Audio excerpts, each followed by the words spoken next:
Honourable speaker sir, department ने काफ़ी detail में जवाब दिया है। सर मेरी एक दो रिक्वेस्ट है और सजेशन है ऑनरेबल मिनिस्टर साहब को। सर एक तो जो मेरी कॉन्स्टिट्यूंसी है और जो डिस्ट्रिक्ट पुंछ है सब टोटल बॉर्डर पे है, और मेरी कॉन्स्टिट्यूंसी सर 96% बॉर्डर पे है। और वाइब्रेंट विलेज में भी मेरे जो वाइब्रेंट विलेज और वाइब्रेंट ब्लॉक्स हैं उसमें भी सर मेरे 4 ब्लॉक आते हैं।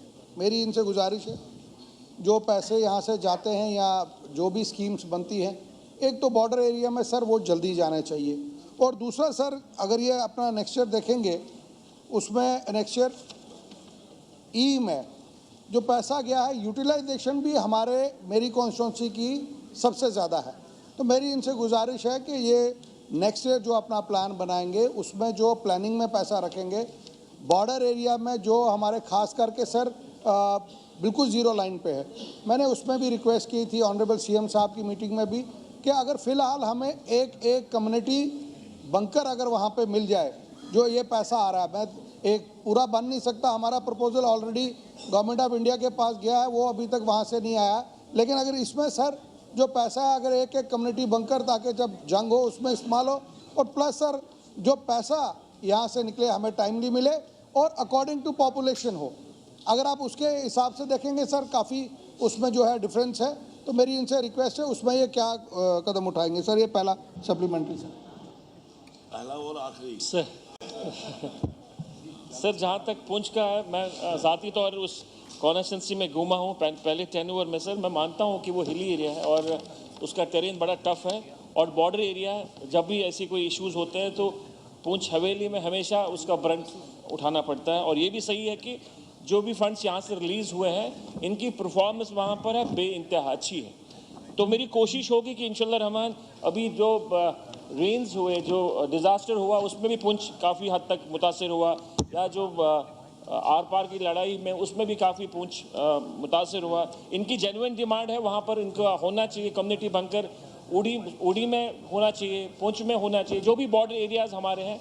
पर वो प्रोजेक्ट जो है गवर्नमेंट ऑफ इंडिया को हमने लिखा है, उसके लिए कोशिश नौशहरा में भी जहाँ भी ऐसी स्थिति आती है तो वहाँ हमारी कोशिश है कि हम गवर्नमेंट ऑफ इंडिया को लिखते हैं कि हमें वहाँ पैसा मिल जाए। पर ऑनरेबल एमएलए साहब ने एक कंपोनेंट शायद टच नहीं किया है, वो जो मुझे लगता है कि जहाँ पर इनको देखना चाहिए, सुपरवाइज करना चाहिए, वो है वाटर शेड में। सर वाटर शेड में भी हमारा एक खासा पैसा आता है। वहाँ की जो ऑनरेबल एमएलए से मैं गुजारिश करूँगा कि वो आप खुद देखें, क्योंकि वहाँ उसमें काम नहीं हुआ, पैसे दिए हमने पर काम नहीं हो पा रहा है उसमें। वो चेक करिए, शायद वहाँ पर लैंड अवेलेबल ना हो, हार्वेस्टिंग टैंक्स का हो, चेक डैम्स का हो, उसमें भी एक कंपोनेंट होता है। इसी तरह सीडी पंचायत में सर इस पर मैं अक्सर यहाँ कुछ साथियों ने हमेशा बात की हाउस में, और मैंने अपने बजट स्पीच में भी कहा था सर, हमारा बजट लिमिटेड होता है यूटी कैपेक्स का। और जब लिमिटेड, हमारे पास कुछ ऑनगोइंग स्कीम्स भी बहुत ज़्यादा थी, जो ऑनगोइंग वर्क्स थी वो करीब 20 करोड़ थी। 20 करोड़ की ऑनगोइंग वर्क्स थी हमारी, जो हमें पीछे से पहले से मिली है, उसको हमने आगे लेके चले। उसके पास हमारे पास लिमिटेड कितनी रही। जब ऑनरेबल सीएम साहब ने प्री बजट डिस्कशन में ऑनरेबल एमएलए से डिमांड ली, तो सारी ऑनरेबल एमएलए ने डिमांड दी।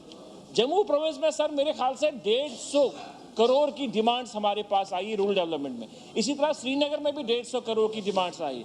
हमारे पास किटी थी सर 30 करोड़ रुपए की। अब जाहिर सी बात है, जो बड़ी डिमांड्स थी हमने कहा हम नहीं कर सकते हैं, ये आरएनबी डिपार्टमेंट कर लेगा। करते करते सर हम लोग ने जम्मू प्रोविंस में 15 करोड़ ले लिए और 15 करोड़ हमने श्रीनगर में ले लिए। उसमें बेशतर हमने कोशिश की, जो डिमांड्स ऑनरेबल एमएलए ने पर्टेन की हमने रखी, वो क्योंकि वो फाइनेंस से हमारे पास आई थी, हमने उनको इवैल्यूएट करके हमने दिया। कहीं कहीं वहाँ पर ऑनरेबल एमएलए की शिकायत रही है कि मेरी कॉन्स्टिट्यूंसी में नहीं गया, उसमें ज़्यादा गया, इसमें कम गया। उसके लिए फिर हमने कहा कि जो ओवरऑल सेविंग होगी, सेविंग भी हुई थी कुछ जम्मू से मेरे ख्याल से 5 करोड़, श्रीनगर से 2-3 करोड़ रुपए हमने कोशिश की थी वो सेविंग को हम यूटिलाइज करें। पर वो चूंकि वो मार्च के महीने में वो सेविंग हुई, फिर हमने रीऑपरेशन के लिए फाइनेंस को भेजा था। वो फाइनेंस के अभी ज़ेर गौर है।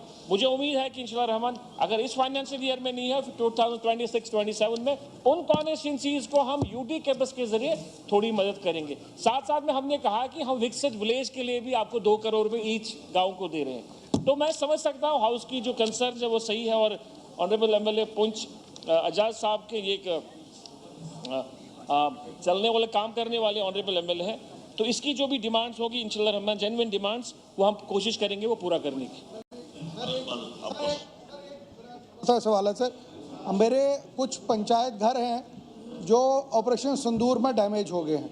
मैं ऑनरेबल मिनिस्टर साहब से गुजारिश करूंगा कि जो ऑपरेशन सिंदूर में पंचायत घर हमारे डैमेज हुए हैं उनको वो इस साल जो है उसको टेकअप करेंगे उसमें।